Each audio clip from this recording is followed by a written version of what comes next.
Is the Bible a naturalistic document? Wow, what a question.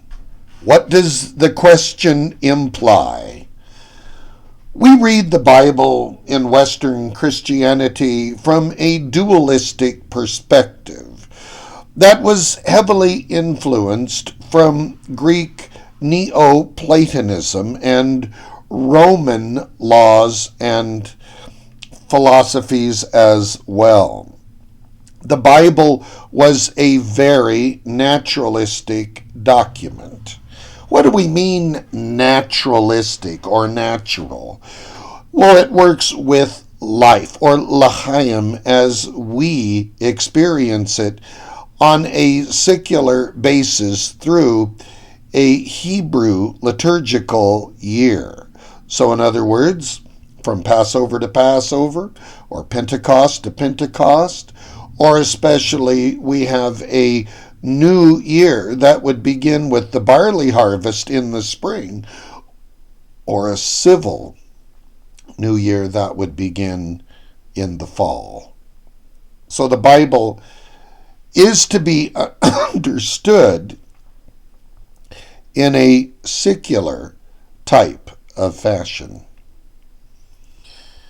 What do we mean naturalism? Well, it works with life, it works with nature, like natural law.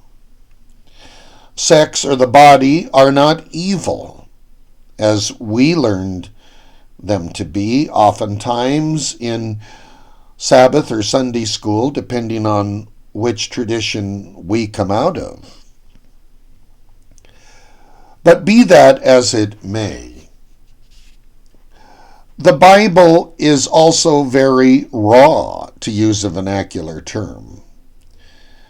You have expressions in the book of Acts where in the Vatican 1209 manuscript, where the Apostle Peter is telling Simon Magus, your goods will rot with you. They'll be destroyed with you. Told him to go to hell, in other words. When he tried to buy the apostleship, and I'm referring to their Simon Magus. We have other expressions. Nehemiah pissed on the wall. Now, once again, these things don't sound very Sunday schoolish, do they? They don't sound very pious, but they are indeed part of the biblical story. The rabbis had expectations for the book of Esther during the days of Ezra, when the canonistic process was being considered by the Sopharim. And they really didn't think too much of Esther because God's name didn't appear anywhere in the document, but in a backwards acrostic form, quite possibly. So, how do we understand that criteria? That piece of Hebrew love poetry based on erotica barely made it into the canon either. The woman's breasts are described as fawns because that was quite a compliment in that culture. It sounds strange to our particular ears. What else is going on there? Expressions of enjoying the woman's garden also has explanatives that may apply to, yes, the King Solomon gardens in a metaphorical sense. There was an old song from the 50s that talked about, let me take you to paradise up above. But that hardly had to do with the paradise being described there between the loving sexual union. that was being portrayed as taken place in the Holy of Holies, which we've also made into a Sunday school project, because we often teach that as pertaining to Christ somehow and the church in the Holy of Holies, or the new covenant representing two breasts or mountaintops. I mean, it does get ridiculous. The rabbi said there may be later types and antitypes that apply to this document, but the intended meaning was erotic love poetry with dance. But we're afraid to talk about that because it doesn't sound religious enough for us. It doesn't sound pious enough. Ooh, get that filth out of our churches. We're not going to talk about that in my Sunday school class. Why not? The world is talking about it, and in an undignified manner they speak of such things. But we, as the body of the Lord Jesus, do not wish to uplift these things in their proper context. I have real trouble with this. Solomon on Sex, written by Joseph Dillow, is a marvelous explanation. It was a project for Dallas Theological Seminary some 35 years ago. Is still just as timeless back then as it was in Solomon's day or today. These principles are universal. What can we learn from them? To sweet talk our lover, to actually have music and dance and scent to produce erotic behavior.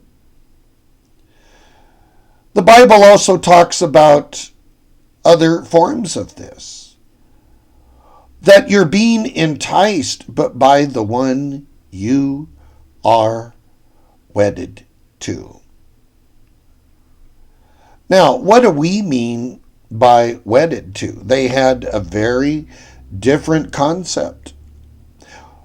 Becoming married was a union of spirit, a union of your body, and the soulish area that is being spoken about in Song of Solomon, chapter 5 and verse 1. Notice they are complementary to each other. How strong and gallant the man is, and how beautiful the woman is to the man. So it's an uplifting experience. It's not about, well, I get what I want and I vacate the scene.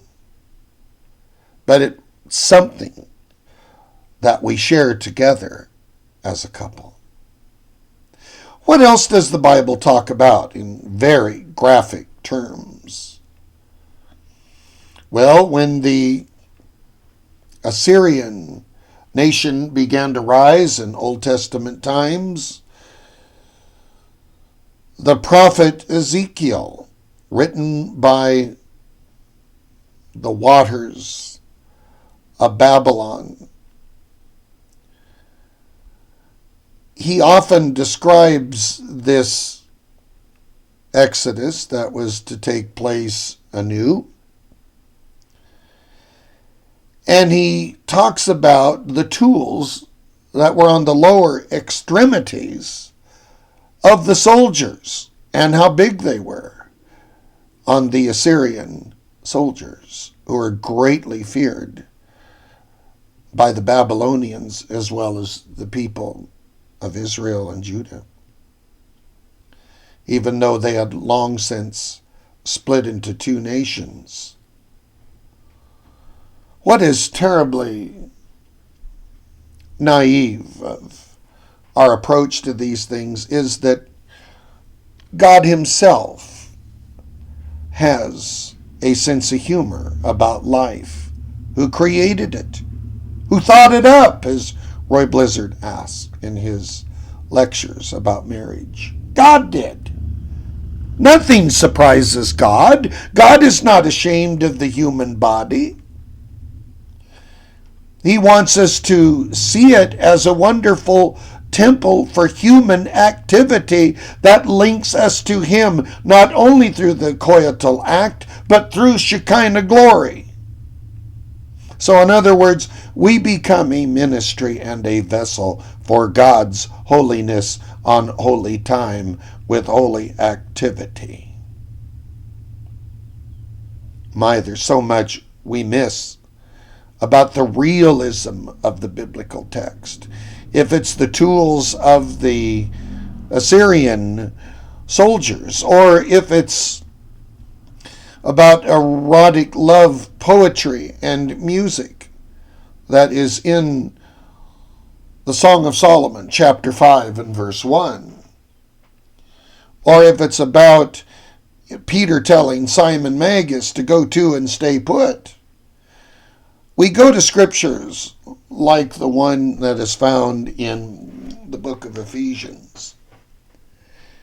And it says, let raw or dirty speech never enter your mouth. And of course, religious folk use this all the time to say that we should never curse or anything like that. And it's inappropriate language in front of the wrong people. But when you check the Greek out very carefully, it's talking about degradation, as the New Jerusalem translation footnote points out, that was done in the temple, that God found so sick and so disgusting that you weren't even to joke about it. It's not male or female humor or things stated in, a proper context in the locker room by people who understand the context and who will not be offended by